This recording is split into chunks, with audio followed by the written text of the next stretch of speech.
Bismillahirrahmanirrahim. Assalamualaikum warahmatullahi wabarakatuh.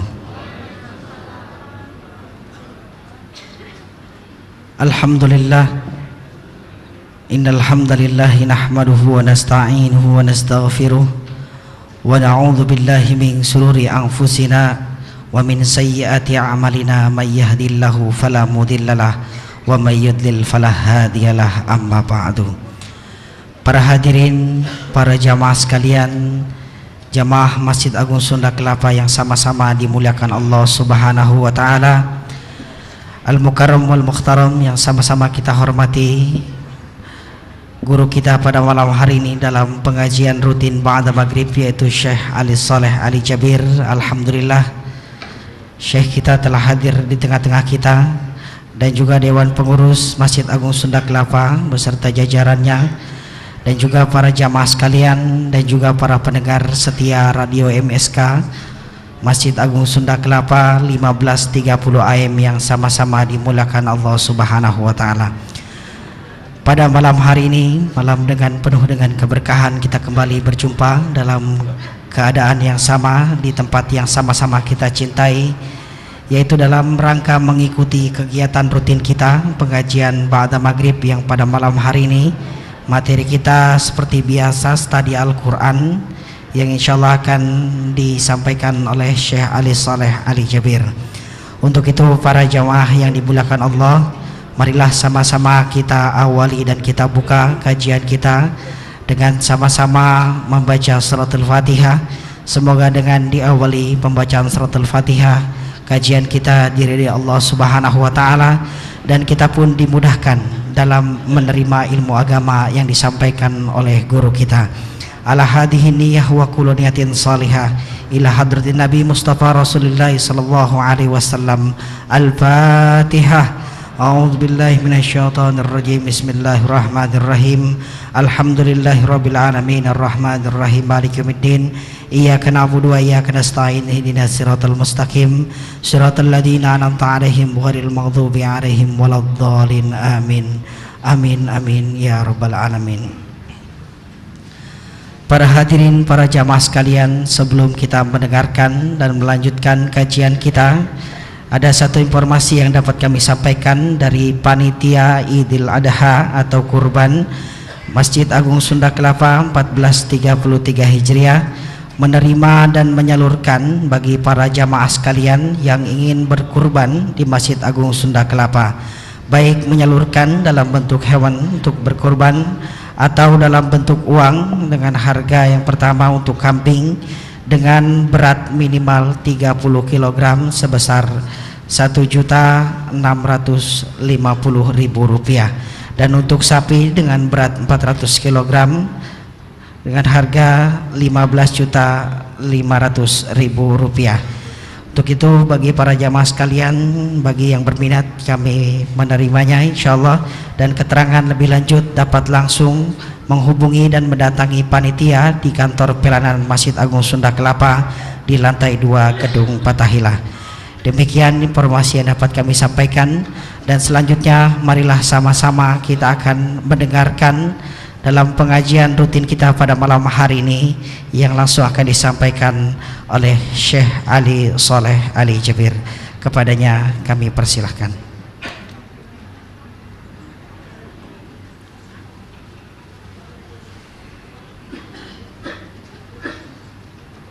Bismillahirrahmanirrahim.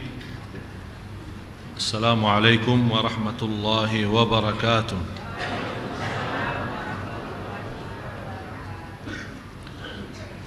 إن الحمد لله نحمده ونستعينه ونستغفره ونعوذ بالله من شرور أنفسنا ومن سيئات أعمالنا. من يهده الله فلا مضل له ومن يضلل فلا هادي له. وأشهد أن لا إله إلا الله وحده لا شريك له. وأشهد أن سيدنا ونبينا محمدا عبد الله ورسوله. اللهم صل وسلم وبارك على سيدنا محمد وعلى آله وصحبه ومن تبعهم بإحسان إلى يوم الدين. سبحانك لا علم لنا إلا ما علمتنا إنك أنت العليم الحكيم. Maha suci Allah, saya tidak mempunyai ilmu apa-apa, hanya saja apa yang diberikan oleh Allah Subhanahu wa ta'ala. Segala sesuatu yang kita miliki sesungguhnya milik Allah. Oleh karena itu jangan anda sedih atas kehilangan dan kekurangan sesuatu, karena semuanya dari Allah dan kembali kepada Allah Subhanahu wa ta'ala. La haula wa la quwwata illa billahil aliyyil azim. Para hadirin jamaah Masjid Agung Sunda Kelapa, bapak-bapak, ibu-ibu yang sama-sama dimuliakan dan diberkahi Allah Subhanahu wa ta'ala. Dalam kesempatan kali ini kita sementara menunda ciri-ciri hari kiamat untuk hari Rabu depan, karena bahasan kita khusus untuk hari ini sangat diperlukan adalah keutamaan 10 hari pertama Zulhijjah. Karena hari ini 17 bulan Oktober 2012 adalah 1 Zulhijjah, dan Zulhijjah menjadi salah satu bulan haram. Ada 4 bulan di antara 12 bulan, ada 4 bulan yang dinamakan bulan haram, bulan suci, bulan agung. Tidak boleh di dalamnya ada perang, tidak boleh di dalamnya ada berbuat kezaliman. 3 bulan berturut dan 1 bulan pisah. 3 bulan berturut adalah Syawal, Zulqa'dah dan Zulhijjah, yang dinamakan bulan-bulan haji. Karena bulan haji ada 3 bulan, artinya untuk mulai melaksanakan dan nawaitu haji mulai dari bulan-bulan haji. Jadi kalau ada orang habis Idul Fitri berangkat untuk haji, ya bisa, boleh, tapi dia bertahankan ihramnya sampai hari Arafahnya. Orang asal dia mau nunggu 2 bulan ihram, tapi disitulah masuknya kita boleh berniat dan berangkat untuk beribadah haji. Jadi tidak ada yang berangkat bulan Ramadan dia bilang anak mau haji. Memang tidak ada visa haji kalau bulan Ramadan. Jadi Syawal, Zulqa'dah, Zulhijjah bulan haram. Yang keempat bulan Rajab. Bulan Rajab. 4 bulan ini tidak boleh di dalamnya ada berbuat kezaliman atau perang. Jadi ada bulan haram, ada tanah haram. Di Makkah tidak boleh ada perang. Dan kejadian peristiwa perang waktu Am Fatah, tahun Fatah Makkah, tahun 8 Hijriyah, itu Allah mengizinkan Rasulullah SAW untuk berperang hanya di waktu yang sementara. Habis itu kembali lagi Makkah dan tanah suci dan haram, tidak boleh ada perang dalamnya.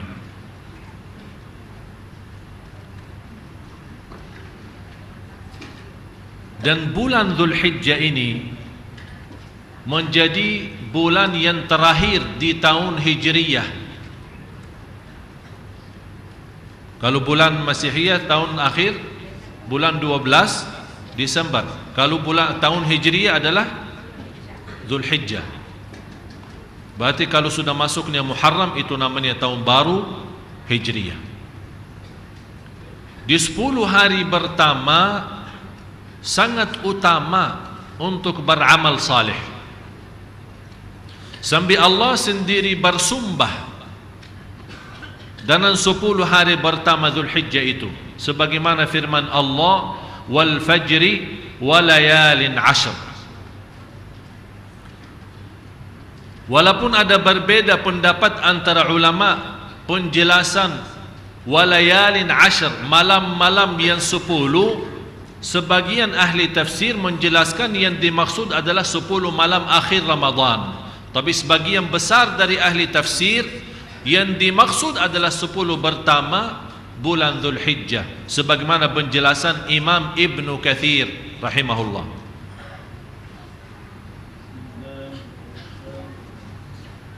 Dan jamaah sekalian, Bapak Ibu, kalau Allah bersumpah terhadap sesuatu, berarti sesuatu itu sangat agung. Wasyamsi waduhaha wal fajri walayalin ashr wasyaf'i wal watr, itu namanya sumpah. Allah bersumpah. Wal laili idza yaghsha wadduha wattini wazzaitun. Ini semua namanya Allah bersumpah. Jadi kalau Allah bersumpah terhadap sesuatu, berarti sesuatu itu sangat agung. Di antaranya walayalin ashr, sebagaimana di surat Al-Fajr. Tapi tidak boleh bagi manusia bersumpah dengan selain nama Allah. Jadi tidak boleh bersumpah demi nama Nabi Muhammad, demi Ka'bah.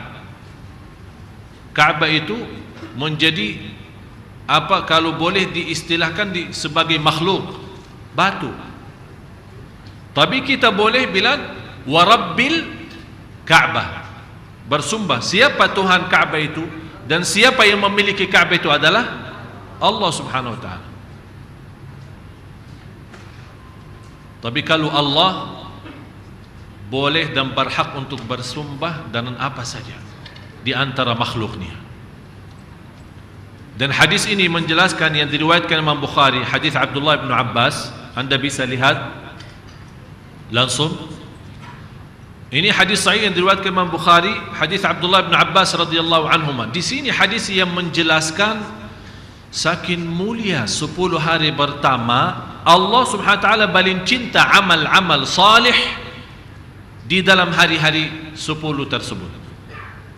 Contoh, kalau anda suka salat sunnah, duha dan yang lain-lain, Allah lebih cinta salat duha di 10 hari pertama Dzulhijjah.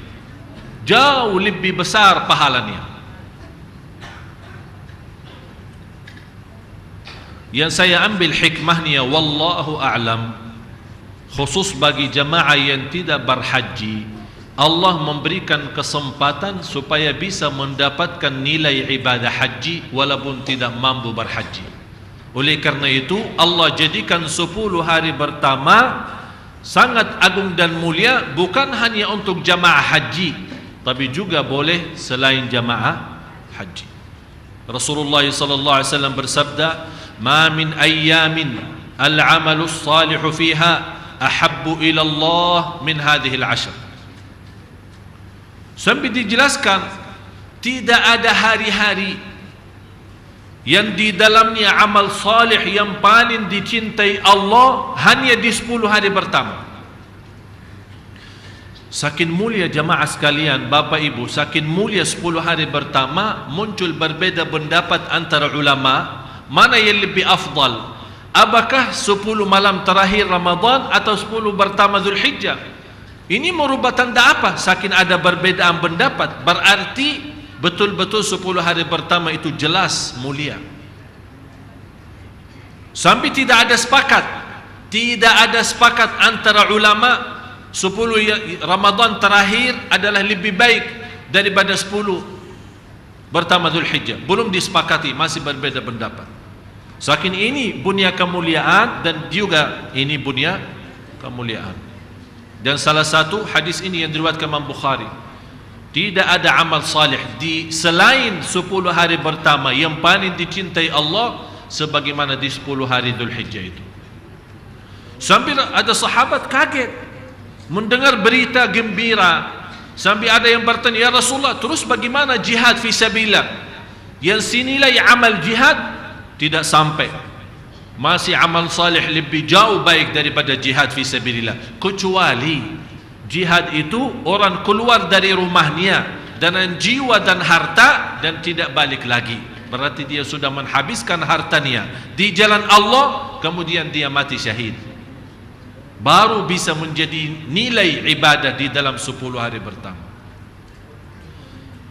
Apa kewajiban dan yang kita memerlukan untuk melaksanakan amal salih? Banyak amal-amal salih yang kita bisa lakukan selama 10 hari pertama, mulai dari hari ini.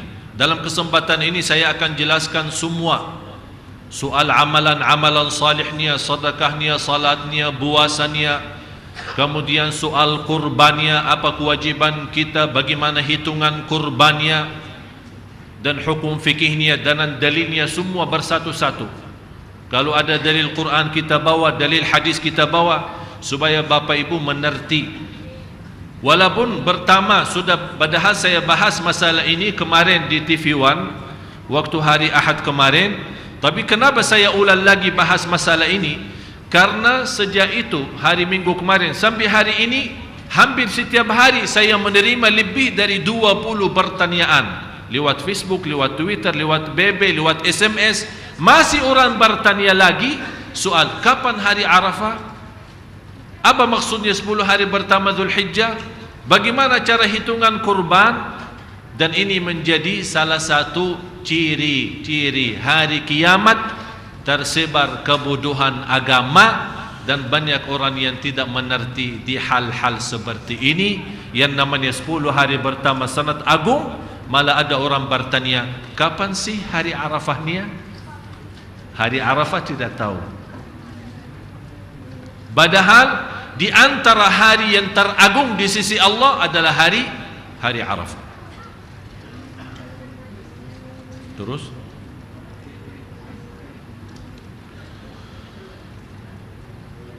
di antara amal-amal yang salih yang perlu kita jaga dan kita amalkan khusus untuk jemaah haji, memang yang terbaik di 10 hari pertama untuk bulan Dzulhijjah untuk laksanakan umrah dan haji.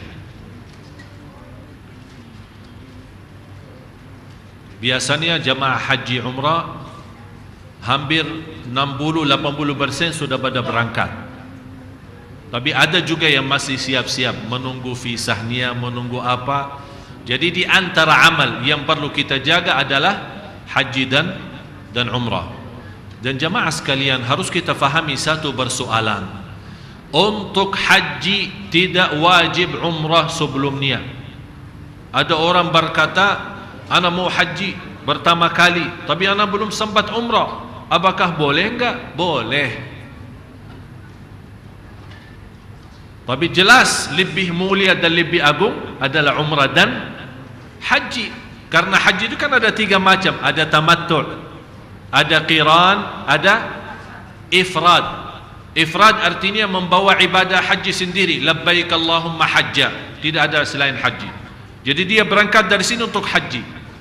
Tapi tamattu', dan itu yang lebih baik, karena itu sunnah Rasulullah SAW adalah tamattu', umrah dulu disambungkan dengan haji. Niatnya apa? Labbaik Allahumma umratan wa hajja.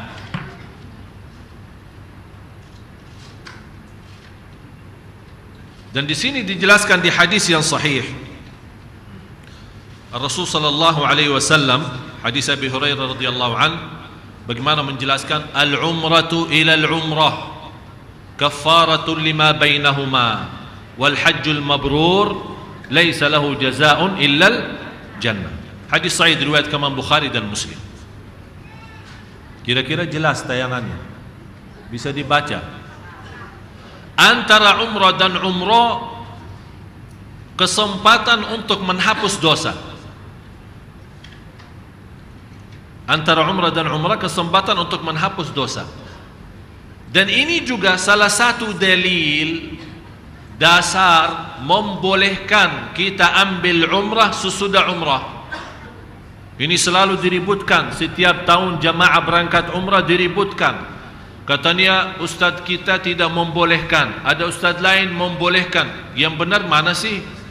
Bingung. Jadi dia habis selesai umrah, dia ingin mau umrah lagi, mau balik ke At-Tan'im, atau ke Ju'rana atau ke mana, keluar batas Masjidul Haram, kemudian ambil umrah lagi, nawaitu umrah, ihram lagi, kemudian masuk lagi. Padahal baru pagi hari dia umrah atau siang hari umrah, dia ingin malam hari juga umrah lagi. Ini membuktikan tanpa ada batas. Tanpa ada batas. Umrah antara umrah sama umrah. Apakah antara umrah sama umrah 1 tahun? Berarti selama 1 tahun terhapus dosa kita. Antara umrah sama umrah yang akan datang 1 hari, berarti selama 1 hari terjamin ampunan dosa kita. Karena tidak ada satu ayat atau hadis membatasi antara umrah sama umrah harus 1 bulan atau harus 1 minggu atau harus 1 tahun. Tidak ada. Apalagi bagi jamaah yang jauh semacam jamaah Indonesia. Sayang, dia tidak tahu kapan sempat lagi. Jadi dia datang hanya 4 hari atau 8 hari di Makkah. Silahkan, mau setiap hari 10 kali umrah, mampu silahkan. Kesempatan. Kita belum tahu, bisa pulang ke negerinya tidak sempat lagi umrah atau lihat tanah suci lagi. Oleh karena itu manfaatkan daripada belanja berkeliling tawaf Safa Marwah di pasar, di mall. Safa Marwah antara mall sama mall. Dia salah hitungkan berapa tawafnya, salah hitungkan berapa Safa Marwah, tapi tidak pernah salah hitungkan berapa mall yang dia lewatin dan dia belanja. Jadi kesempatan daripada belanja takwa, belanja hidayah, belanja ampunan, belanja ridha Allah, berumrah berkali-kali. Karena ini kesempatan. Wal hajjul mabrur laisa lahu jazaa'un ilal jannah. Haji yang mabrur, saking mulia haji mabrur, tidak ada balasan selain surga. Yang paling nikmat haji mabrur jalan kaki. Itu paling nikmat. Jadi semua pernah kita dengan keluarga, adik saya Muhammad dengan istrinya, saya sama ibu saya, ada adik sama ayah saya, selama kita berhaji antara Safa, Marwah, kemudian Arafah, Mina, Muzdalifah, tidak pakai mobil sama sekali. Jalan kaki, pagi, siang, malam, sore, pokoknya jalan kaki. Begitu kita capek, kita bawa kemah. Tahu kemah? Model kemah kecil, tinggal pasang, udah istirahat, makan terus lagi. Tapi nikmat. Tapi sekarang orang-orang mau umrah tapi dengan VIP biar tidak capek. Yang penting asinnya, makanan, apalagi di Arafah paling diributkan. Nanti kita akan masuk bahasan Arafah. Jadi amalan yang utama untuk dilaksanakan di 10 hari pertama adalah umrah dan haji. Kalau orang sempat, dan kita doakan jamaah Indonesia, terutama jamaah Masjid Sunda Kelapa yang berangkat haji, semoga insyaAllah perjalanannya lancar, sihat wal afiat, dan kembali ke tanah air lagi membawa haji mabrur. Coba bayangkan kalau 200.000 jamaah haji semua bawa haji mabrur, insyaAllah Indonesia lebih baik. Tapi dah tahulah gimana caranya. Terus di antara amal-amal lain selain haji umrah adalah puasa. Berpuasa menjadi salah satu amalan yang indah. Oleh karena itu disebut di hadis yang qudsi, as-sawmu li wa ana ajzi bih. Puasa itu untukku. Kenapa di sini ibadah puasa khususnya dinamakan puasa itu untukku, kata Allah. Ini hadis qudsi. Kenapa hanya ibadah puasa yang disebut untukku? Padahal semua ibadah sebenarnya, qul inna salati wa nusuki wa mahyaya wa mamati lillahi rabbil alamin. Karena rahasia puasa beda sama ibadah-ibadah yang lain. Salat bisa jadi riya, haji, umrah, bacaan Quran, bersedekah, walaupun kita berusaha ikhlas, menjaga ikhlas, tapi ada namanya bisikan-bisikan syaitan berusaha menjadi amal kita riya. Kecuali puasa, orang pun walaupun kita bohong, kita berkata berpuasa, tak ada yang tahu. tahu kita puasa enggak. Bisa sambil wudu terus minum. Dan di sebelah kita dia fikir kita, tapi separuhnya buang, separuhnya minum. Bisa jadi. Oleh karena itu Allah rahasiakan pahalanya. Semua amal salih dibalas oleh Allah 10 kali lipat kecuali puasa. Sampai kata ulama, batasnya tidak ada yang tahu. Kembali kepada murni ikhlas kita. Oleh karena itu kesempatan untuk kita mengisi 10 hari pertama, di antara lain kalau kita tidak sempat tahun ini haji umrah, alhamdulillah ada kesempatan kita mengisi berpuasa. Mulai dari hari pertama, sebenarnya mulai hari ini. Kalau tidak sempat, belum tahu, belum isbat, belum ada info, boleh mulai besok. Nawaitunya apa? Karena puasa hari Arafah adalah puasa sunnah, berarti boleh 2 in 1. Tahu 2 in 1? Puasa hari Arafah, puasa hari 10 pertama Zulhijjah plus hari Kamis. Jadi nawaitunya 2. Itu namanya 2 in 1. Alhamdulillah plus boleh ya. Tidak boleh digabungkan ibadah wajib dengan niat lain. Misal, contoh, saya ada salat subuh, tapi begitu saya mau salat subuh, saya ingat ada subuh kemarin, ketiduran terus lupa. Udah, ya Allah, nawaitu subuh hari ini plus yang kemarin. Itu dah bisa. Itu ibadah wajib. Kalau wajib tidak boleh digabung. Tapi contoh, saya begitu masuk masjid jam 11, habis saya wudu, dan ada kebetulan ada acara. Kalau saya mau laksanakan sunnah wudu, tahiyatul masjid, kemudian sunnah duha, habis waktu. Dan acara orang pada tunggu. Apalagi orang itu ustaz atau orang yang membawa acara. Udah masuk, nawaitu 3 in 1. Duha, tahiyatul masjid, sunnah wudu, 3 in 1. Udah, bismillah, Allahu Akbar, salat. Semuanya terhitung dapat 3-3-nya. Nawaitunya bagaimana? Kalau ada yang mudah, jangan cari yang susah. Kalau ada yang mudah, jangan cari. Nawaitunya sudah di dalam hati, duha, qabliyah, tahiyatul masjid, kemudian sunnah wudu. Dah usah nawaitu an usalli duha, sunnatul wudu, kemudian tahiyatul masjid di Masjid Agung Sunda Kelapa. Nanti salah sebut lagi, nanti ulang lagi niatnya. Udah, nawaitunya masuk sunnah tahiyatul masjid, sunnah wudu, kemudian sunnah duha. Jelas? Termasuk puasa sunnah. Ini sekarang kita mengharapkan ada di antara bapak ibu yang suka puasa Nabi Daud.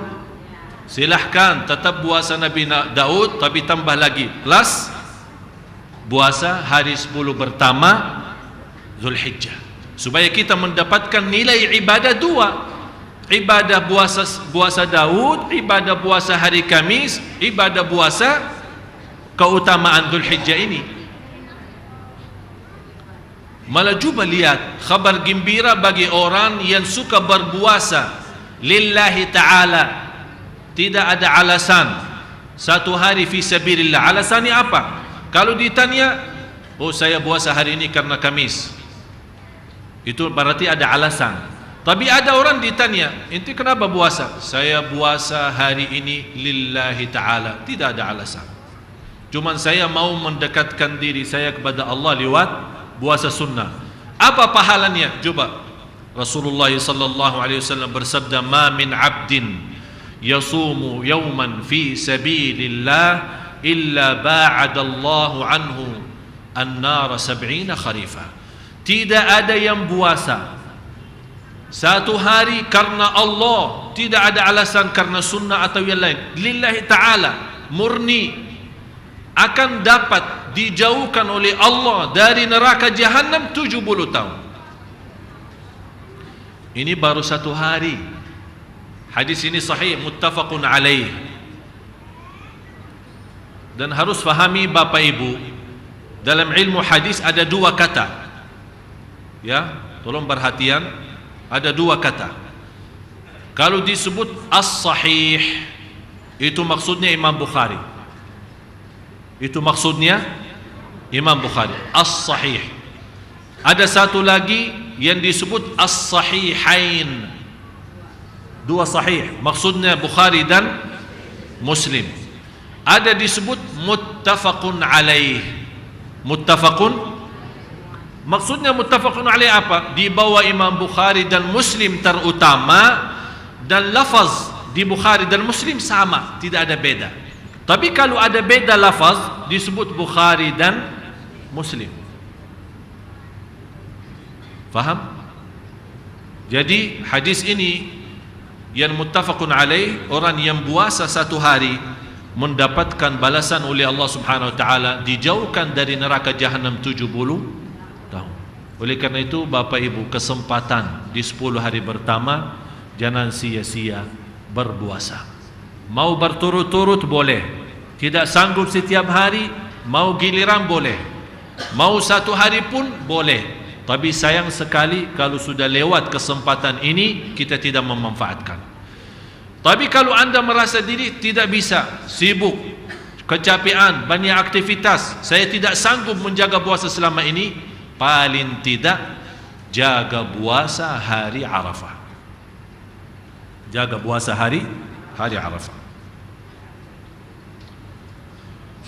Puasa hari Arafah, pertama saya akan terangkan sedikit kepada Bapak Ibu apa itu hari Arafah. Hari Arafah menjadi salah satu hari yang teragung di sisi Allah. Dan di hari Arafah Allah membebaskan banyak hamba-hamba dari neraka jahanam. Coba kalau di antara orang, di antara hamba Allah sebelum hari Arafah masih dihukum di sisi Allah sebagai ahlun nar, sebagai ahli neraka, begitu datangnya hari Arafah Allah bebaskan, diselamatkan. Walaupun antara perbedaan antara ulama, yang dimaksud bebasnya dari neraka jahanam adalah ahli Arafah yang berdiri di padang Arafah. Tapi mudah-mudahan dengan puasa kita di hari Arafah dan puasa hari Arafah tidak dibolehkan untuk orang haji. Yang non haji baru boleh puasa. Apa keutamaannya, apa fadilahnya, apa pahalanya? Mendapatkan ampunan dosa lalu sama dosa yang tahun yang akan datang. Sebelum dosa sudah diampuni duluan loh. Enak ya? Tapi jangan macam-macam. Walaupun sudah diampuni depannya, kita belum berlaku dosa. Dan puasa hari Arafah bukan hanya tahun kemarin, tahun lepas, malah tahun yang akan datang. Sebagaimana di hadis yang disebutkan, Rasulullah SAW bersabda, "Siyamu yaumi Arafah ahtasibu 'ala Allah an yukaffira as-sanata allati qablah wallati ba'dah." Rasulullah SAW mengharapkan, dan kalau Rasulullah mengharapkan berarti sudah terkabul. Harapan Rasulullah SAW adalah puasa hari Arafah menghapus dosa tahun lalu sama dosa yang tahun yang akan datang. Beda sama hari Ashura. Nanti ada bahasanya. Ashura yang dimaksudnya hari 10 Muharram. Nanti ada bahasanya, berapa tahapannya, berapa macamnya, insyaAllah nanti di waktunya. Oleh karena itu Bapak Ibu yang tidak berminat berpuasa selama 9 hari. Kenapa saya bilang 9 hari? Karena hari ke-10 hari Lebaran, dan tidak boleh puasa hari Id. Ya, ada 3 hari haram puasa. 3 hari haram puasa. Yang pertama Idul Fitri, haram. Dan ada orang, anak lagi semangat, anak mau berbanyak amal salih, anak mau puasa hari ini, haram, tidak boleh. Hatta imannya kayak iman siapa, walaupun imannya sepenuh bumi, kuat iman, tinggi takwa, tidak boleh puasa hari Idul Fitri. Yang kedua, haram hukumnya puasa hari Idul Adha. Yang ketiga, puasa hari-hari tasyriq. Hari-hari tasyriq adalah hari habis Lebaran, selama 3 hari tidak boleh. Kalau hari Idul Adha tanggal 10 Zulhijjah, kalau di Indonesia kalau tidak salah adalah hari Jumat. Berarti hari Jumat adalah hari Idul Adha. Hari Kamisnya hari Arafahnya. Masya Allah, dapat 2. Jadi puasa Kamis plus hari apa? Arafah. Berarti 2 in 1. Alhamdulillah, kesempatan. Nawaitunya, ya Allah, ini puasa untuk Arafah sekaligus untuk Kamis. Walaupun tidak terbiasa puasa Kamis, tidak terbiasa puasa Kamis, karena tumben-tumben mau puasa Arafah, tidak apa-apa, tidak ada rugi nawaitu. Alhamdulillah, kalau nawaitu berapapun, insya-Allah tidak mengambil banyak tempat di hati. Orang takut ini nanti ramai susah. Tidak apa-apa, bismillah sudah nawaitu.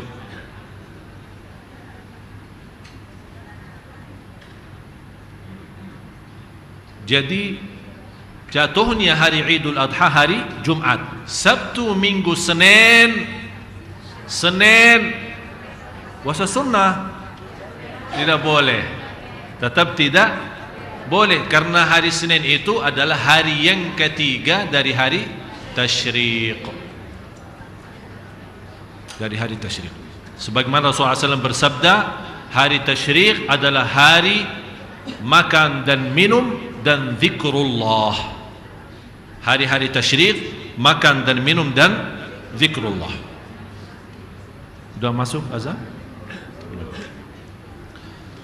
Selanjutnya, di antara amalan yang perlu kita jaga selama 10 hari adalah takbir dan zikir.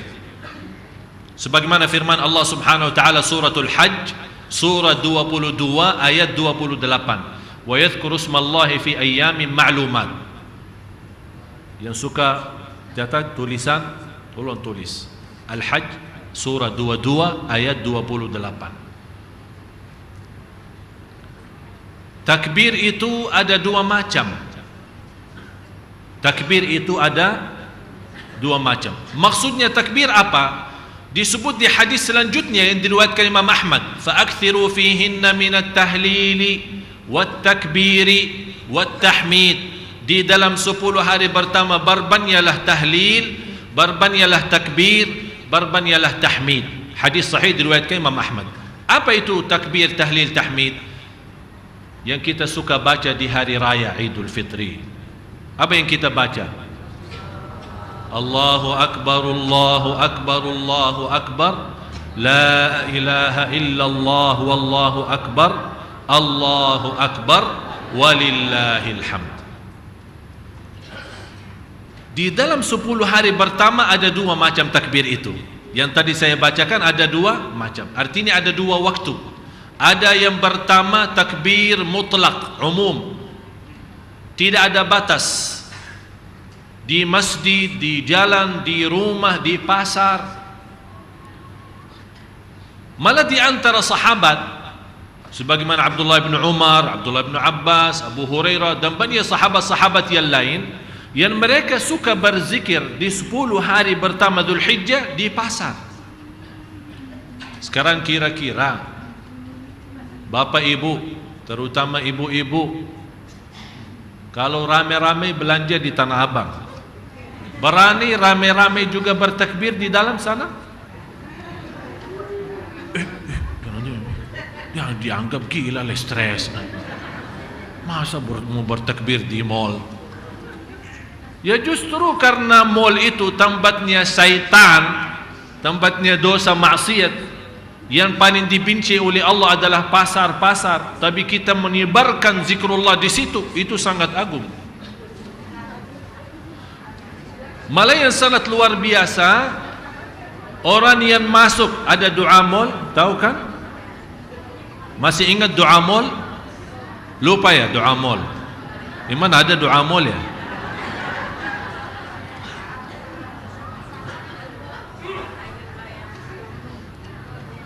Nanti lepas azan kita lanjut.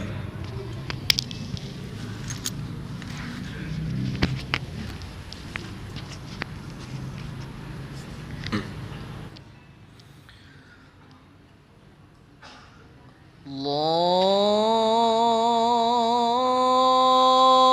Akbar, Allahu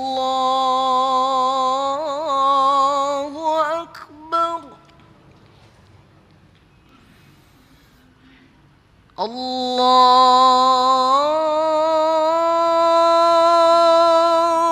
Akbar, Allahu Akbar.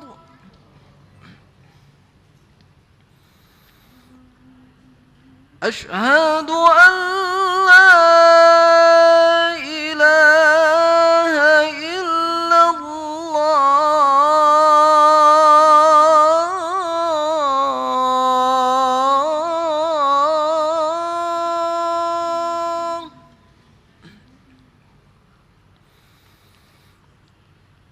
أشهد أن لا إله إلا الله.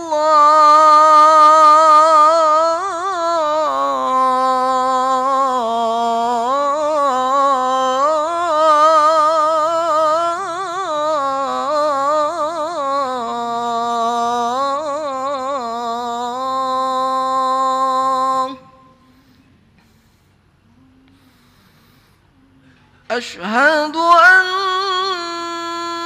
محمد رسول الله.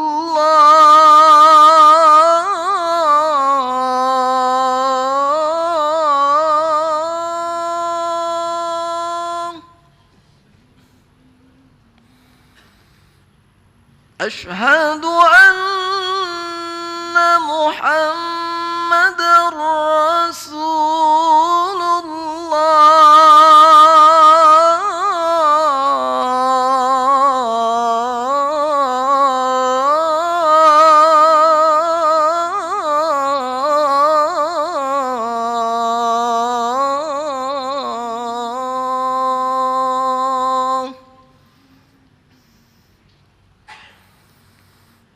حي على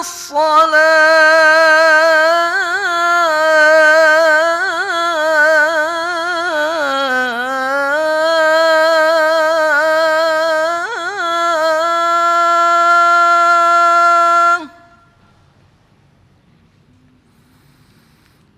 حي على الصلاة.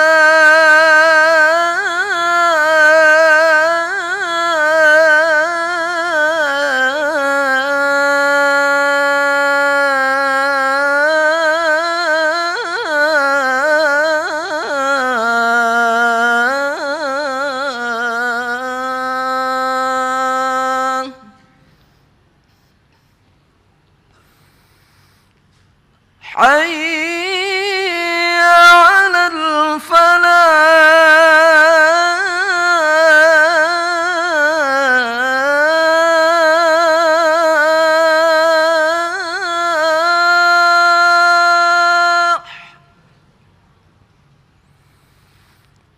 حي على الفلاح.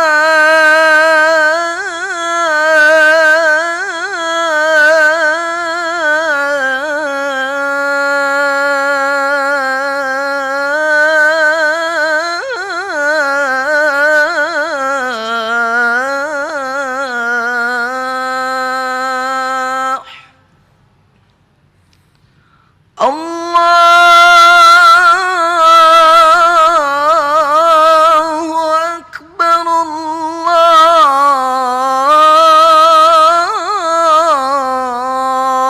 الله أكبر. لا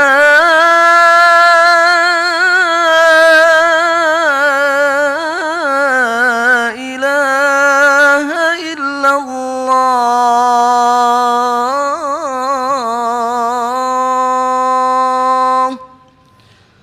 لا إله إلا الله محمد رسول الله. اللهم رب هذه الدعوة التامة والصلاة القائمة آت سيدنا محمدا الوسيلة والفضيلة والشرف والدرجة العالية الرفيعة وابعثه مقاما محمودا الذي وعدته إنك لا تخلف الميعاد.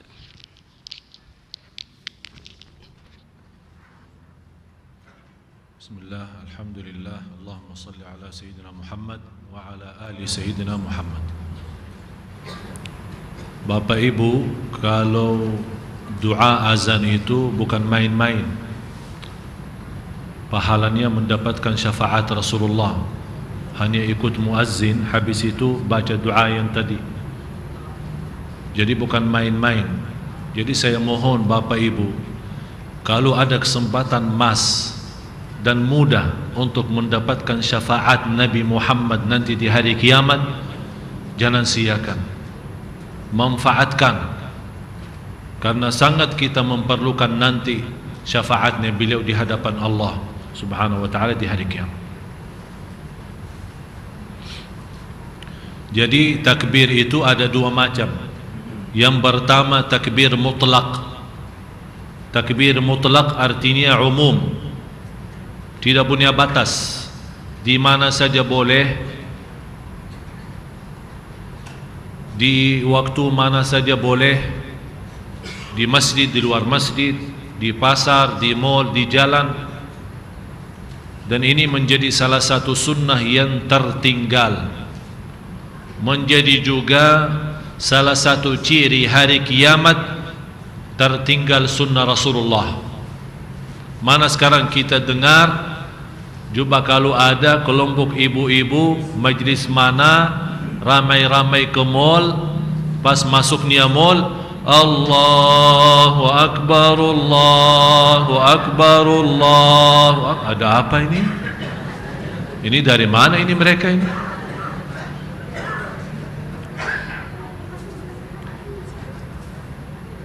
Saya yakin kalau orang gila, mohon maaf orang gila, tahu orang gila sakit, gila, dia masuk mall dan dia bertakbir, dianggap gila. Memang dia gila, tapi bisa bertakbir. Tapi yang kita herankan orang yang dewasa, yang sudah faham, dan dia berkata saya cinta Rasulullah, mana dia? Malu. Tapi kalau sudah sering dilakukan hal itu, lama-lama menjadi kebiasaan. Daripada di setel kasetnya musik dan lagu-lagu di mall, oh ini kelompok ibu-ibu datang ini. Ini kelompok ibu-ibu takbir di mall. Nanti kita bikin satu kelompok, ini takbir di mall. Yang mau gabung silahkan daftar. Jadi kita rame-rame ke mall bertakbir. Mau dianggap sakit jiwa silahkan. Yang penting Allah Subhanahu wa ta'ala bangga dan senang, dan Nabi kita juga bangga dan senang terhadap sunnahnya yang tersebar. Doa mall. Siapa ibu? Saya sudah berapa kali di sini sudah sampaikan. Siapa yang sudah di antara bapak ibu, ibu-ibu utama ini, yang hafal saya kasih 100.000. Siapa?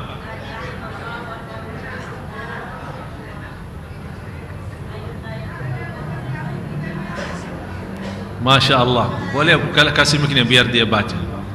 Dan 100.000-nya ini.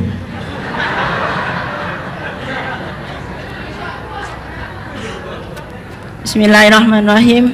La ilaha illallah wahdahu la syarikalah, lahul mulku wa lahul hamdu yuhyi wa yumit, wa hayyun la yamutu biyadikal khair, innaka ala kulli syai'in qadir.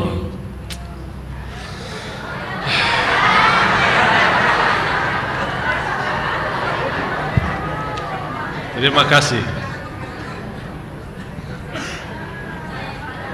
Saya ulang lagi. Disumbangkan untuk masjid. Terima kasih. Memang ada ini, karena di antara amal nanti kita. Sebentar ya, jangan kemana-mana. Saya ulang lagi untuk yang belum tahu. Hadis sahih diriwayatkan Imam Tirmizi. Pahalanya sangat luar biasa.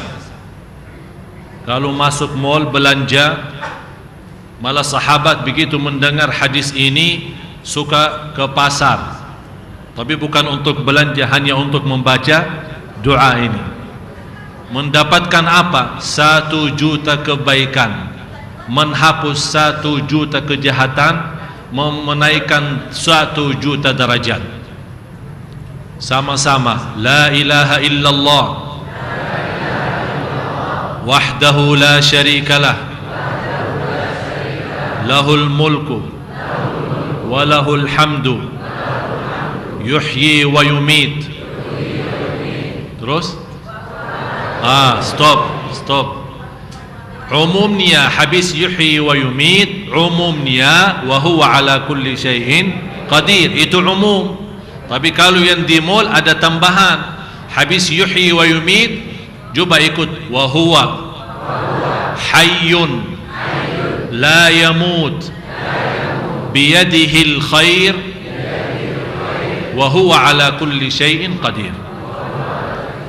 Jadi di antara yuhyi wa yumit wa huwa ala kulli syai'in qadir ada tambahan wa huwa, coba sama-sama, wa huwa hayyun la yamut biyadihil khair wa huwa ala kulli syai'in qadir. Itu tidak perlu ramai-ramai dan tidak perlu kerasin suara. Kalau ini untuk doa yang orang suka malu, kalau malu kerasin suara, karena takbir kan keras suara. Ramai-ramai ke mall bertakbir dianggap stres, udah baca doa masuk mall, insyaallah tidak dianggap stres, karena kita bisa baca dengan suara sendiri. Ya, namanya doa pasar atau doa mall.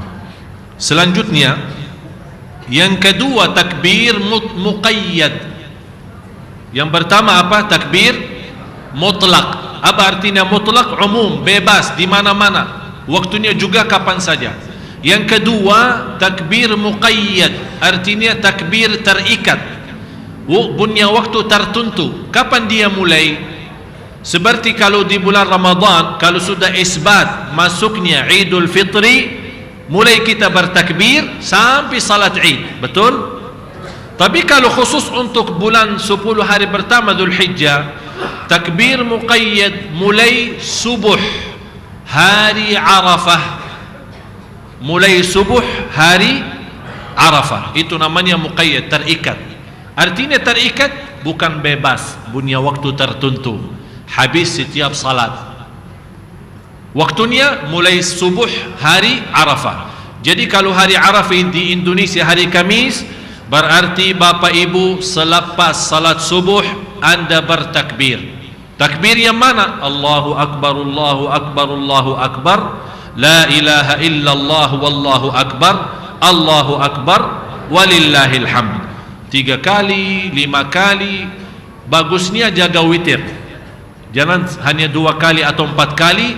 Kalau mau berbanyak, diusahakan dengan witir 3, 5, 7, 9 dan seterusnya, ya. Atau 1, boleh dipimpin oleh imam. Atau kalau Anda salat sendiri di rumah, khususnya ibu-ibu salat di rumah, habis salat bertakbir sebelum mulai zikir-zikir yang lain yang biasa kita baca selepas salat, istighfar, Allahumma antas salam. Sebelumnya itu membaca dulu takbir itu. Mulai kapan? Salat subuh hari Arafah, berarti habis subuh hari Arafah, habis zuhur, habis asar, maghrib, isya. Kemudian selepas salat subuh hari Idul Al-Adha, dan seterusnya habis salat Id. Kalau di Idul Fitri bedanya apa? Kalau di Idul Fitri, begitu selesai salat Idul Fitri tidak ada takbir lagi. Tapi kalau Idul Adha masih terus bertakbir sampai salat asar di hari yang ketiga, hari Tasyriq. Berarti berapa hari? Kamis Arafah, Jumat Lebaran, Sabtu Tasyriq pertama, Minggu Tasyriq kedua, Senin Tasyriq ketiga, sampai salat asar. Kalau sudah masuk maghrib, berarti habis maghrib di hari yang ketiga tidak boleh takbir, karena haji sudah selesai. Jelas?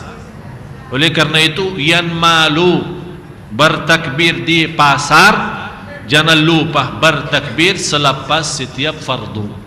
Dan yang setiap fardu tidak boleh di awal 10 hari pertama. Tapi kapan mulainya? Pas hari Arafahnya, yang terkait dengan salat kita. Mulai hari Arafah sampai hari yang ketiga. Berarti selama 5 hari. Jelas? Seterusnya, berbanyak amal salih yang lain selain tadi saya jelaskan haji umrah. Yang kedua puasa. Yang ketiga takbir.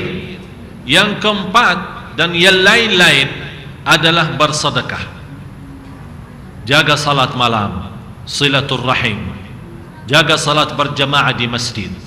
Khususnya Bapak Ibu, ini kesempatan yang merasa diri selama ini tidak rutin salat di masjid berjamaah, inilah kesempatan kita bertaubatan nasuha di 10 hari pertama, agar begitu datangnya hari Arafah kita mendapatkan pahala yang sangat besar, bebas dari neraka Jahannam, jauh dari berbuat kezaliman, jauh dari dosa maksiat, jauh dari durhaka, saling memaafkan, jaga lidahnya, tidak berghibah, tidak bernamimah. Kenapa? Sebagaimana ini aturan Allah memberikan sebentar ada musim untuk bersemangat ibadah. Begitu lepas Ramadan, berarti walaupun tidak jauh hari, begitu habis Ramadan masih ada sunnah puasa Syawal 6 hari. Begitu selesai Syawal, datangnya 10 hari pertama Zulhijjah. Begitu selesai 10 hari pertama Zulhijjah, datangnya Ashura. Begitu selesai Ashura, datangnya bulan Maulid. Begitu selesai bulan Maulid, kenapa ini musim, ada musim-musim tertentu ibadahnya sangat luar biasa di dalamnya? Karena Allah Maha tahu manusia suka malas-malas, tidak bisa sepanjang tahun menjaga istiqamah. Oleh karena itu Allah menjadikan ada musim-musimnya. Ada musim Ramadan, ada musim haji, ada musim ibadah, ada musim, ya begitulah. Oleh karena itu begitu datang salah satu musim, apalagi hanya 10 hari, masa kita keberatan khususkan lillahi ta'ala 10 hari dari umur kita yang sudah buan berapa tahun. Jadi di antara lain khususnya di malam 10 pertama Zulhijjah, mulai dari hari ini sampai besoknya Idul Adha, diajurkan kita berbanyak amal salih karena Allah paling cinta amal salih di dalamnya. Di antara amal salih bersedekah. Dan saya minta semua Bapak Ibu bersedekah sekarang. Yang tadi dah ada urusan, dah ada urusan yang tadi. Yang tadi dah ada nawaitunya, lupa barangkali. Ini kan baru kita bahas. Ini membaharui niatnya, baharui niatnya, bikin niat baru. Ini baru kita bahas sedekah. Tadi dah sebut sedekah. Bagaimana mau tahu? Tapi sekarang sudah sebut, berarti anda sudah yakin, sudah tahu. Bu, kalau mau bersedekah, sedekah aja. Kalau udah mau, dah usah, sudah diam. Dibahas, udah sedekah. Ini kan baiknya buat kita semua. Saya juga pertama orang juga bersedekah. Sumber untuk hari ini. Dan semua Bapak Ibu, kalau saya mengajak sedekah, jangan fikirannya saya membawa pulang. Bukan. Tapi intinya Bapak Ibu, kalau saya menghiburkan semua untuk bersedekah, berarti ini kesempatan bagi kita. Apalagi malam Kamis. Malam Kamis berarti insya Allah Bapak Ibu besok, kalau buku amal kita naik dan dibuka di hadapan Allah, tertulis di antara amal ibadah yang dilihat oleh Allah hari Kamis adalah kita sudah bersedekah di malamnya. Silahkan pakai sarungnya atau apalah dari ibu-ibu, tolong. Bu, yang mau sedekahin emasnya boleh, kunci mobil boleh, motor boleh, mau pulang jalan kaki boleh. Pokoknya silahkan anda bebas. Mau serahkan tasnya dengan segala isinya, terima kasih banyak.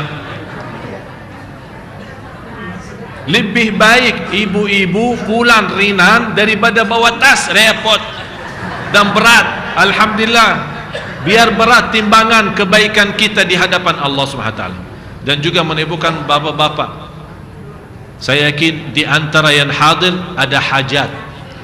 Ada yang lagi mencari jodoh, ada yang mencari kerjaan, ada yang punya masalah, ada yang lagi sakit, ada yang apa-apa, pokoknya bermacam alasan. Apalagi dengan berkat doa Bapak Ibu, insya-Allah di bulan Rabiul Awal, bulan Maulid yang akan datang, kami mengundang dan menghadirkan 3 anak adik beradik yang hafal Al-Quran 30 juz. 30 juz. Anak yang pertama umur 5 tahun, yang kedua 4 tahun, yang ketiga 3 tahun, dan 3-tiganya kakak adik atau beradik, dan semuanya menghafal 30 juz, bukan juz 30. Luar biasa. Oleh karena itu saya mengharapkan semua bersedekah agar Allah berkahi segala aktivitas, supaya kita insyaAllah bisa menjadikan Indonesia ini negara Al-Quran. Amin ya Rabbal Alamin. Di antara yang lain adalah berkurban. Silahkan teruskan sedekahnya, jangan ragu-ragu, masnya boleh. Yang punya kelebihan mobil, pusing, parkirannya dah tahu kemana, silahkan. Saya ada parkiran luas, silahkan bebaskan aja. InsyaAllah kami atur parkirannya, kami atur cuciannya, pokoknya beres semua. Yang penting tenang-tenang saja. Dan saya selalu berkata, lebih baik banyak dan ikhlas daripada sedikit tidak ikhlas. Udah, mau faham bagaimana terserah. Dan seterusnya, berkorban di antara amal yang lain yang perlu kita jaga.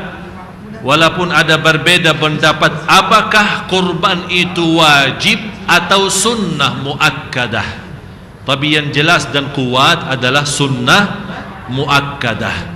Tapi wajib bagi orang yang mampu.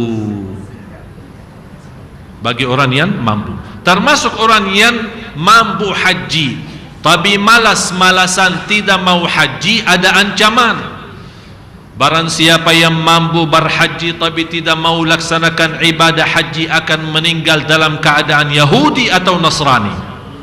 Berarti orang yang mampu berhaji tapi tidak mau berhaji terjamin su'ul khatimah, bukan husnul khatimah. Jadi ada ancaman berat bagi orang yang berhaji tapi malas. Malasnya kenapa? Bukan tidak mampu, dia mampu dari sisi sehat, harta, semua, tapi dia malas karena gilirannya terlalu lama, antri lama, nanti tidak tahu kapan. Pokoknya bermacam-macam alasan duniawi saja. Diancam, ada ancaman bisa meninggal dunia atas dalam keadaan Yahudi atau Nasrani. Hati-hati. Berkurban sebagaimana Rasulullah SAW dijelaskan di hadis yang sahih. Rasulullah SAW berkurban 2 ekor kambing, 1 untuk beliau sendiri dan 1 untuk umatnya. 1 untuk umatnya. Nanti kita akan jelaskan. Bapak Ibu, kurban adalah sunnah Nabi Ibrahim alaihissalam.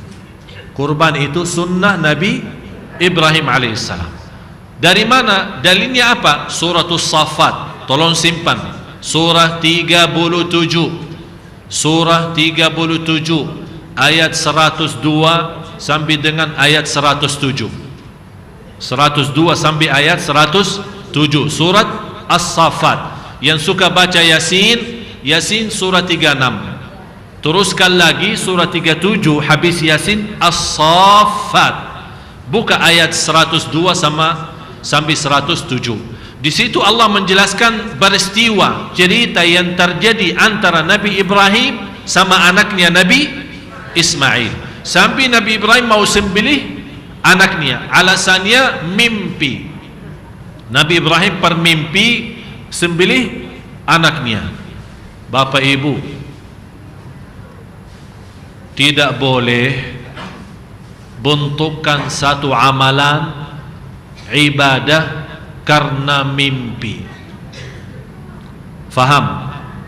Bapak Ibu, tolong perhatiannya sebentar. Bapak Ibu, tidak boleh bentuk amal ibadah karena mimpi. Contoh, begitu Anda bangun tidur, saya mimpi semalam melihat Rasulullah menyuruh saya salat 100 rakaat. Tidak boleh,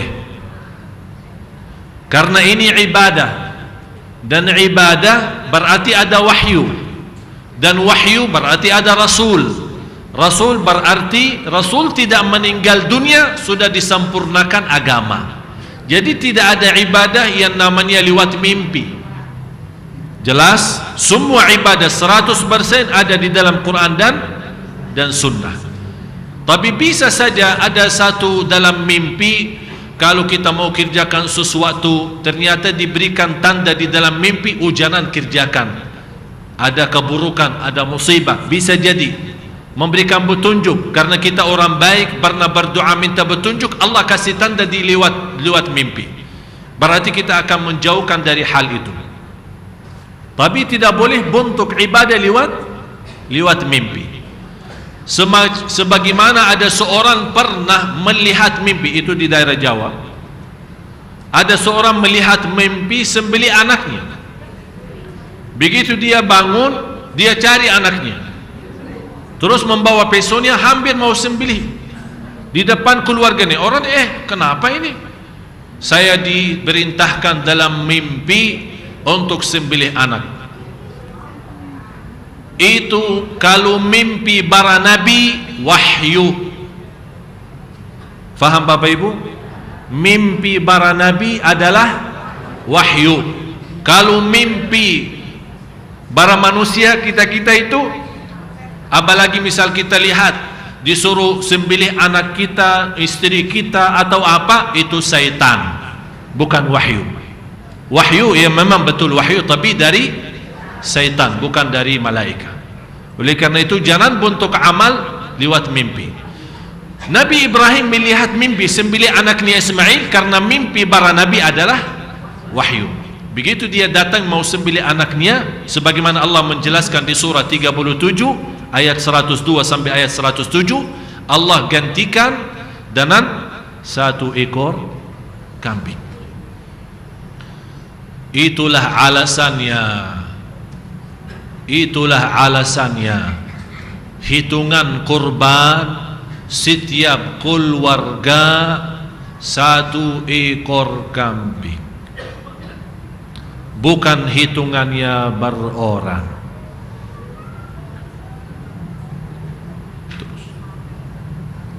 Sebagaimana juga di hadis ini, hadisnya ada orang bertanya.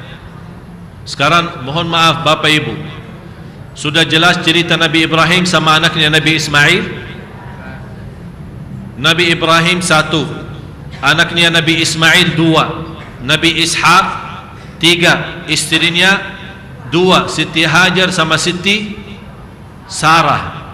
Berarti Nabi Ibrahim dengan keluarganya berapa orang? 5. Nabi Ibrahim alaihissalam, Nabi Ismail alaihissalam, Nabi Ishaq alaihissalam, dan Nabi Ibrahim punya istri 2, Siti Hajar, kemudian Siti Sarah. Tapi kenapa Allah menggantikan hanya satu ekor kambing? Ini memberikan satu pelajaran bagi kita. Setiap keluarga, kepala dan turunannya adalah satu ekor kambing. Tidak ada pemahaman, tidak ada dalil Quran, tidak ada hadis yang namanya giliran. Tahun ini ayah, tahun depan atas nama istri, tahun besoknya atas nama anak pertama, dan itu tidak ada. Itu budaya kita karena kita belum faham.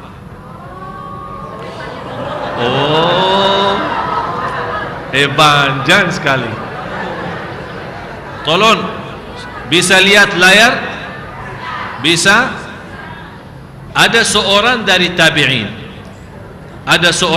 tabi'in, namanya Ata ibnu Yasar. Mohon maaf Bu, sedikit perhatian. Kalau saya sebut ada seorang dari tabi'in, berarti tabi'in ketemu sahabat, tapi belum ketemu Rasul. Ya, Bapak Ibu, kalau saya sebut sahabat berarti ketemu Rasul. Tapi kalau saya sebut tabi'in, mereka tidak ketemu Rasul tapi ketemu sahabat Rasul. Ada seorang dari tabi'in bertanya kepada seorang sahabat. Tabi'in ini bernama Ata ibnu Yasar. Bertanya kepada siapa? Karena dia tidak jumpa Rasul, dia bertanya kepada sahabat Rasul. Namanya Abu Ayyub Al-Ansari. Wahai Abu Ayyub, bagaimana di zaman Rasul berkurban? Beliau menjawab, ini hadis sahih, diriwayatkan Imam Tirmizi dan yang lainnya. Beliau menjawab, kana ala ahdi Rasulillah sallallahu alaihi wasallam ar-rajul yudahhi bisyati anhu wa an ahli baitihi. Hitungan di zaman Rasul, satu ekor kambing adalah kepala keluarga sama turunannya. Contoh, saya, istri dan anak, satu ekor kambing. Ada seorang ayah punya istri 4. Misal ya, jangan diributkan, kita mau misal malah ribut. Misal ada seorang bapak punya istri 4, anaknya setiap istri 10 kali 4 40, tambah 4 istri berarti 44, sama kepala keluarga tuan rumah 45. Hukum Islam, satu ekor kambing cukup untuk semua. Sebentar, saya akan jelasin semua, tenang-tenang saja.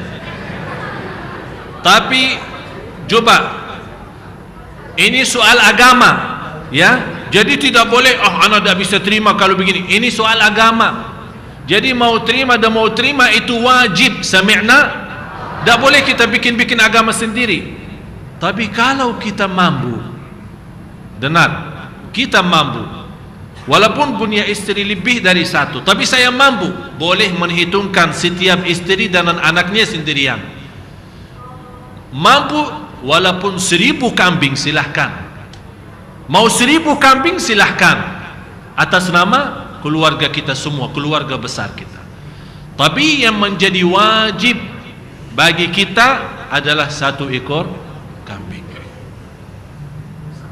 Jadi mohon maaf Bapak Ibu, jangan memberatkan diri melakukan sesuatu yang tidak benar. Dan sayang, setiap tahun malah kita giliran. Tahun ini tahun kemarin kan atas nama Bapak, tahun ini atas nama saya ya. Semuanya Bapak sama Ibu sama anaknya 1. Bagaimana? Tak usah disebutkan nama. Begitu kita mau sembelih, atas nama Bapak dan keluarga. Udah selesai. Bapak fulan bin fulan lahir tanggal fulan, terus bapak ibu fulana hajjah ini apa, terus anaknya yang pertama laki-laki bernama ini, anak yang kedua perempuan, yang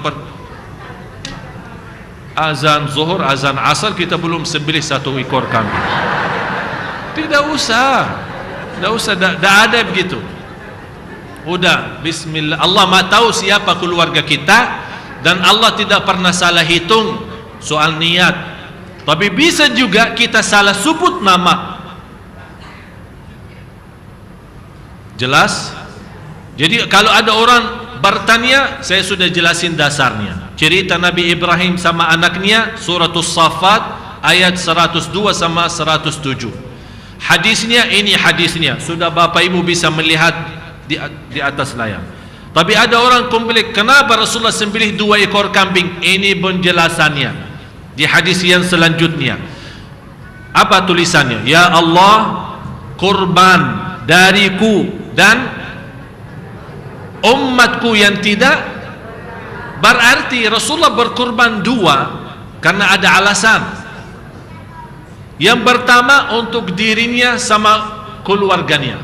Padahal kita tahu istri Rasul aja lebih daripada 9. Kenapa Rasul tidak sembelih 9 ekor kambing kalau memang wajib? Apakah kita lebih tahu dari Rasul? Atau datang ke Rasulullah, ya udah Siti Aisyah maaf ya, kamu tahun depan aja, ini sekarang Ummu Salamah saja. Tidak, Ummu Salamah, Siti Aisyah, Safiyah, Hafsah, Zainab, semua dalam satu niat, ya Allah ini kurbanku atas namaku dan istri-istriku. Terus yang kedua, ya Allah ini kurban atas nama diriku dan umatku yang tidak mampu. Ini kabar gembira bagi orang miskin, bagi orang yang tidak mampu berkurban setiap tahun. Begitu datang, Anda senang, Anda rindu, Anda mau berkurban, tapi tidak bisa, tidak mampu. Apalagi musim kurban, kalau datang hari kurban sudah harga naik. Yang biasa kita beli 1 juta malah jadi 4 juta, bisa 5 juta, bisa lebih. Tapi ya Allah saya tidak mampu. Alhamdulillah sudah dikurbankan oleh Rasulullah duluan. Jadi kita berterima kasih ya Rasulullah, karena dia ingat kita orang miskin yang tidak mampu, sudah dikurbankan oleh Rasulullah duluan.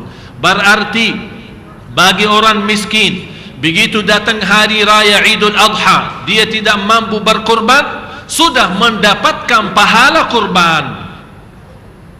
Bagi orang miskin yang tidak mampu berkurban, sudah dapat pahala berkurban karena sudah dikurbankan oleh Rasulullah SAW. Jelas Bapak Ibu? Sudah faham? Jadi semua Bapak Ibu, kalau untuk berkurban, tidak usah bingung menghitungkan 1 ekor kambing boleh untuk semua. Tapi kalau Anda mampu sapi, silahkan. Tapi kalau Anda merasa saya tidak mampu beli sapi karena harganya 14 juta atau 12 juta kurang lebih, boleh ajak ibu-ibu yang lain atau ajak keluarga yang lain. 1 sapi cukup 7 keluarga. Sebagaimana saya suka laksanakan, saya dan istri kan 1 keluarga, mertua 1 keluarga, adik mertua 1 keluarga sendiri. Kita gabungkan 7 keluarga, masing-masing bayar 2 juta kali 7 keluarga 14, dapat 1 ekor sapi. Alhamdulillah. Jadi Bapak Ibu yang tidak mampu sendiri, karena dia merasa kurban sapi itu lebih bermanfaat karena daging sapi itu lebih banyak, tapi dia tidak mampu sendiri beli sapi, udah tawarkan tetangga, keluarga, sahabat, tolong Mbak gabung sama saya biar kita bisa beli sapi. Tapi kalau ada 2 keluarga mampu beli 1 sapi, silahkan, tidak menjadi masalah. Yang jelas jangan maksa diri untuk sambil perminjam uang, apalagi di bank, apalagi riba, supaya bisa berkurban 1 sapi, padahal Allah mewajibkan hanya cukup 1 ekor kambing. Itu yang saya maksud. Jangan sampai salah menjalankan perintah agama. Yang terakhir, ada 2 hal yang dilarang bagi orang berkurban. Mohon maaf kita ambil sedikit waktu ya, boleh ya? Karena ini masalah ini sangat penting. Oleh karena itu saya mau habiskan sekalian, dan insyaallah selesai acara hari ini, insyaallah mudah-mudahan dengan doa Bapak Ibu kita akan rekamkan, nanti akan jadi DVD bagus, bisa menjadi bahan belajar untuk kita semua. Ya, jadi nunggu insyaallah mungkin minggu depan atau 2 minggu lagi pertemuan yang akan datang, DVD-nya sudah jadi kita bisa bawa kemana-mana dan bisa kita mempelajari bagi orang lain yang belum tahu persoalan ini. Ya, semua nanti ada DVD-nya, ada semua tulisan-tulisan ini yang muncul sekarang di layar, insyaallah kita akan edit dan kita jadikan dalam 1 DVD. Ada 2 hal yang dilarang oleh agama kita bagi orang yang berkorban. Sekarang Bapak Ibu, saat kita berkorban, saya ulangi lagi, ada bapak, istri sama anak, sudah jelas ini 1 keluarga, sepakat? Sudah 1 keluarga. Jadi yang bernama kurban bukan hitungannya berorangan. Hitungannya berorangan adalah akikah. Ingat, hitungannya berorangan adalah akikah. Laki-laki 2 ekor kambing, perempuan 1. Tapi kalau kurban Idul Adha bukan hitungan berorang, tapi hitungannya berkeluarga, suami, istri dan anak-anak. Misal ada seorang bapa, istri dan ada 10 anak, ya, berarti semuanya 12. 1 ekor kambing. Kalau mampu sapi silahkan, tidak menjadi masalah, tidak ada larangan. Tapi di sini ada larangan satu. Kalau ada orang mau berkurban, begitu masuknya 10 hari pertama, tidak boleh caput, cukur rambutnya atau kukunya. Sebentar, saya akan jelasin pelan-pelan. InsyaAllah semua akan belajar. Saya kembali lagi. Ini kepala keluarga, bapa, ibu sama anak. Mereka sudah ada niat untuk berkurban. Berarti begitu masuknya 10 hari pertama Dzulhijjah, yang mulai hari ini tidak boleh bagi orang yang bernawaitu kurban mencukur rambutnya atau caput atau potong kukunya. Tapi siapa yang dimaksud? Siapa? Ini dari yang keluarga ini siapa yang dimaksud? Hukum ini berlaku bagi kepala keluarga saja. Contoh, saya, istri dan anak nawaitu berkurban untuk keluarga.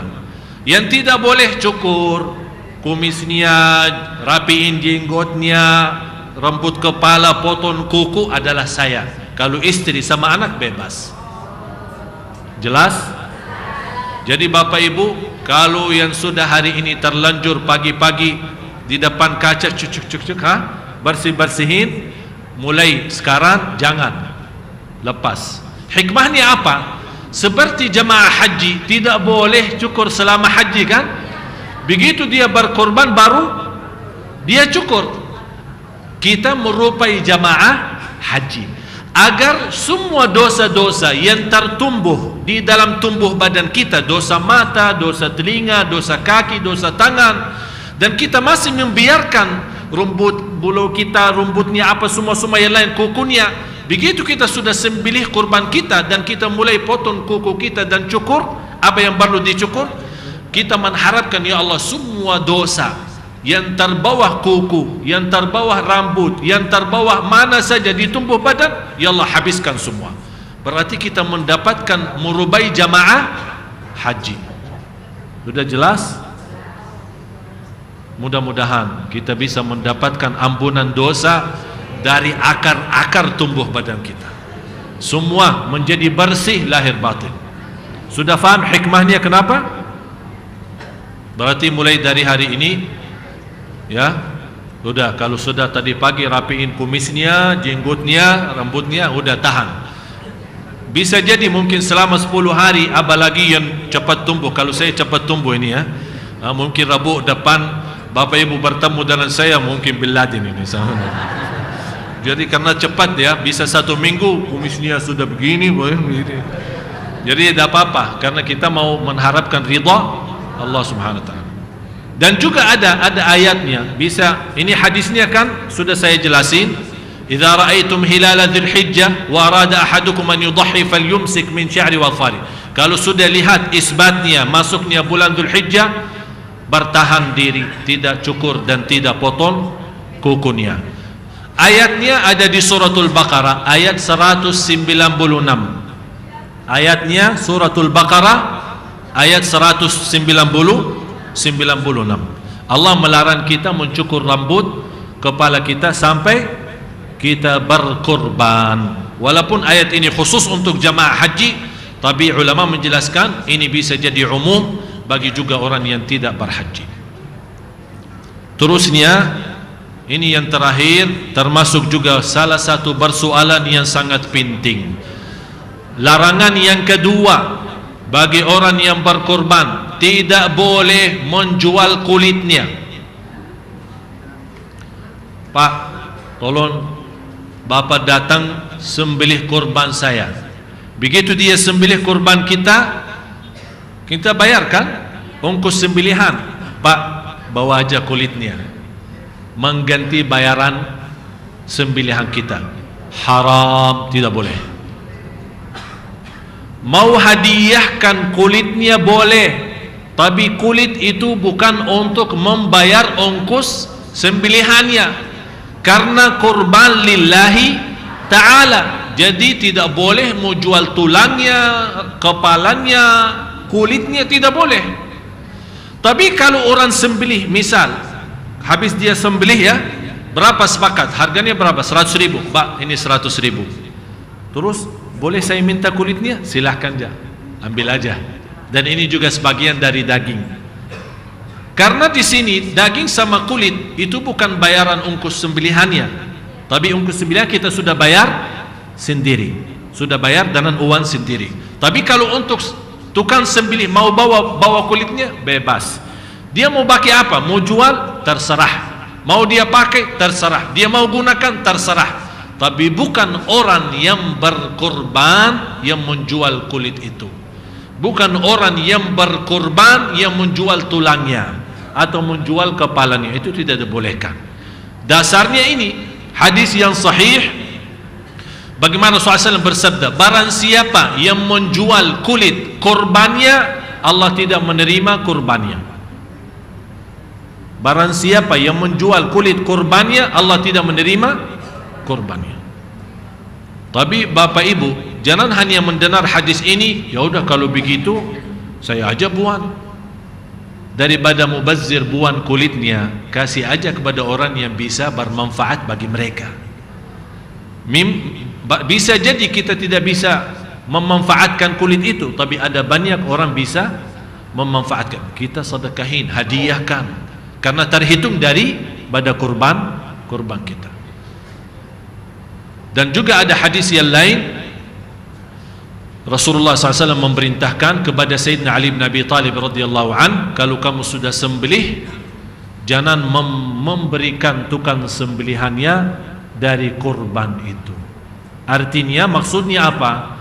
Jangan membayar ongkos sembelihannya dari daging kurban, karena daging kurban itu adalah lillahi ta'ala. Kalau kita lillahi ta'ala berarti 100%. Bagaimana kita bayar? Bayar dari uang pribadi kita, dari harta kita yang Allah berikan. Sudah jelas Bapak Ibu? Sudah faham? Mudah-mudahan apa yang kita sama-sama belajar di hari ini berguna, bermanfaat. Dan tolong sampaikan kepada yang lain supaya mereka mengerti. Banyak yang kita salah selama ini lakukan. Setiap tahun kita giliran, dan setiap tahun kita ganti nama, padahal kita bisa gabungkan satu keluarga. Bagaimana orang tua yang sudah meninggal? Bapak Ibu, orang tua yang sudah meninggal dunia, kalau kita mampu khususkan 1 ekor untuk orang tua boleh. Tapi ternyata kita tidak mampu hanya 1 ekor, boleh digabungkan dengan 1 niat atas nama saya, keluarga, dan orang tua saya yang sudah meninggal. Kata ulama, pahalanya akan sampai kepada mereka. Tapi kalau kita mampu mau khususkan untuk orang tua yang telah meninggal, mau sapi, mau berapapun kambing, tidak menjadi masalah. Ini juga menjadi qurbah, menjadi mendekatkan diri kita kepada Allah Subhanahu wa taala, dan bisa juga menantarkan keberkahan untuk orang tua. Tapi kalau ada orang tua masih hidup, tapi mereka miskin, tidak mampu berkurban, bagaimana? Boleh saat kita berkurban, tawarkan mereka, kirimkan ongkos bayarannya, silahkan atas nama saya dan Bapak Ibu untuk kurban di kampung supaya bermanfaat. Kalau mereka tidak mampu, kalau mereka sendiri mampu, Anda sendiri berkurban dan orang tua sendiri berkurban. Bagaimana ibu-ibu yang sendirian, mohon maaf, ibu yang janda atau belum nikah tapi dia mampu, dia mau berkurban sendiri, silahkan berkurban, tapi tidak boleh cukur atau potong kukunya. Hukum itu berlaku bukan hanya bagi keluarga, kepala keluarga, tapi bagi wanita juga kalau dia lagi sendirian, kalau dia sendiri. Tapi kalau dia ternyata ada ayahnya yang berkurban, cukup dengan kurban ayahnya, tidak perlu dia kurban lagi. Tapi dia senang, dah biar ayah kurban sendiri, saya juga mau kurban sendiri. silahkan boleh berkurban, tapi ingat jangan mencukur dan memotong kukunya selama sambil kita berkurban. Dan kurban boleh di hari pertama Idul Adha, boleh. Tapi karena kita banyak acara hari Jumat, hari Idul Adha, boleh hari Sabtu. Tidak sempat Sabtu, boleh hari Minggu. Tidak sempat Minggu, boleh hari Senin, hari ketiga Tasyrik. Tapi habis itu sudah habis waktunya. Sudah jelas Bapak Ibu?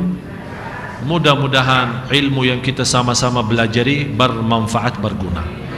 Mohon maaf karena waktunya cukup lama kita ambil, belum saya sempatkan untuk tanya jawab. Tapi kalau ada yang ingin bertanya jawab, boleh teruskan lewat Facebook, lewat Twitter, atau bisa lewat telefon.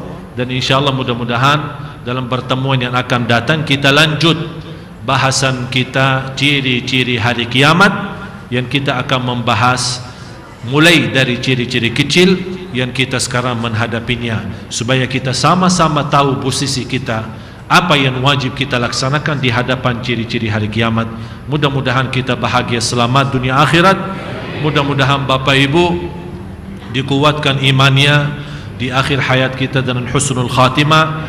Mudah-mudahan ya arhamar rahimin, urzuqna ilman nafi'a wa rizqan tayyiba wa amalan salihan mutaqabbala. Ya Allah, pelihara iman kami, pelihara keluarga kami, anak dan cucu kami, supaya menjadi anak salih salihah. Ya Allah, berilah kepada kami petunjuk kepada jalan yang lurus. Bagaimana Engkau berikan kepada kami kemudahan sama-sama berkumpul di Masjid Agung Sunda Kelapa ini. Berilah kepada kami kemuliaan, sama-sama jumpa lagi di surga-Mu ya Allah bersama Nabi Muhammad sallallahu alaihi wasallam. Ya Allah ya arhamar rahimin, di antara Bapak Ibu yang punya hajat dunia akhirat, hajat lahir batin, aku mohon tidak ada yang keluar dari masjid ini sambil dipenuhi segala hajatnya, diselesaikan segala keperluannya, dan dikabulkan dan diterima segala hajatnya lahir batin dunia akhirat ya Rabbal Alamin. Ighfir lana wa liwalidina wa li jami'il muslimina wal muslimat wal mu'minina wal mu'minat al ahya'i minhum wal amwat innaka sami'un qaribun mujibud da'awat. Ya Allah, berilah pertolongan Engkau ya Allah untuk saudara kami di Syria ya Allah ya arhamar rahimin. Angkat musibah mereka ya Allah, kuatkan iman mereka ya Allah. Berilah kemampuan sabar menghadapi ujian dan cobaan ya Rabbal Alamin. Ya Allah, lindungilah negara kami Indonesia, menjauhkan dari segala bala dan musibah, menjadi negara baldatun tayyibatun wa rabbun ghafur. Rabbana atina fid dunya hasanah wa fil akhirati hasanah wa qina adzaban nar. Wa sallallahu ala sayyidina wa nabiyyina Muhammad wa ala alihi wa sahbihi wa sallam, walhamdulillahi rabbil alamin. Subhanakallahumma bihamdik ashhadu an la ilaha illa ant astaghfiruka wa atubu ilaik. Wassalamu alaikum warahmatullahi wabarakatuh. Alhamdulillah wa syukurillah. Demikianlah para hadirin, para jamaah sekalian, kajian kita pada malam hari ini. Semoga apa yang sudah disampaikan oleh guru kita pada malam hari ini bermanfaat untuk kita semua. Untuk itu para hadirin, para jamaah sekalian, marilah sama-sama kita akhiri dan kita tutup majelis kita pada malam hari ini dengan sama-sama membaca alhamdulillahirabbil alamin. Wassalamualaikum warahmatullahi wabarakatuh.